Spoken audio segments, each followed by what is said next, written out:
President Biden tried taking a victory lap over the decline in the deficit. Watch this.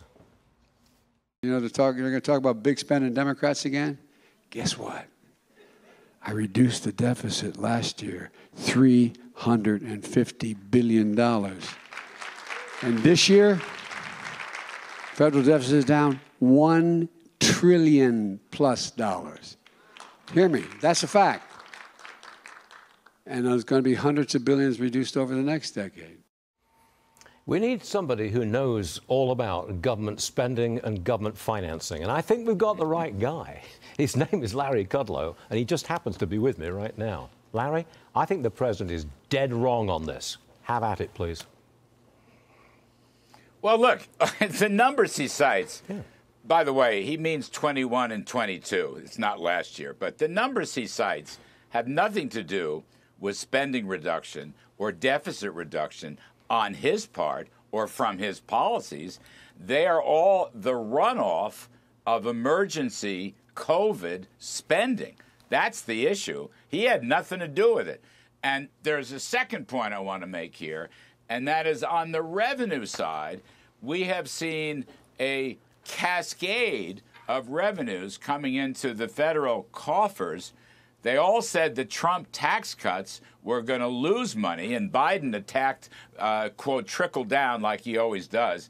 The fact of the matter is the Trump tax cuts paid for themselves and then some. Instead of a $1.5 trillion deficit, revenue loss, it was a $1.5 trillion revenue increase. So we ought to be returning surplus revenues to the people who earned them in the first place, and he ought to stop spending. I mean, he has actually proposed and gotten, sometimes unfortunately with Republican help in the Senate, $6 trillion of new spending that will play out over the next 10 years. So, yeah, COVID spending has run off, and he has put another $6 trillion of spending on the books, and that's why the House Republicans are going to stop all this nonsense, and they're going to have new spending caps, and, they're going to say, I would say $3 of spending cuts for $1 of debt increase, and they're right to do so. The debt ceiling expires on Thursday. Is it worth shutting down the government to get a deal with significant spending cuts? And if you get spending cuts in the House, do they follow through in the Senate? Does it work in the Senate? Well, it's good. We will see. Look, the debt ceiling officially ends Thursday. That's true, $31.4 trillion. You won't breach the borrowing, actually, requirements probably until the summer, June, July, or August. So that'll give Congress plenty of time to put a budget together. And as I said, I think this 3-for-1 is a great idea. $3 of spending cuts for every dollar of debt increases. Now, the Schumer Senate won't buy it.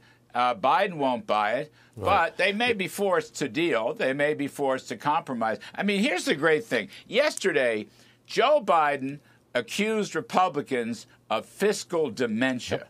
Now, I ask you, Stu Varney, if you were Joe Biden, would you be calling anybody dementia? Would you be using that word? No. I mean, I think his speechwriter's got to give him a different messaging technique on this. Don't you think, really? I would agree with that. Not only does he spend too much, but he does a lot of other things. I'd stay away from that word dementia if I were he. I think that would be very good advice, Larry Kudlow. I want to hear more about this, and I know we're going to hear more about it at 4 o'clock this afternoon, 4 Eastern, here on Fox Business. Kudlow, good man. See you later.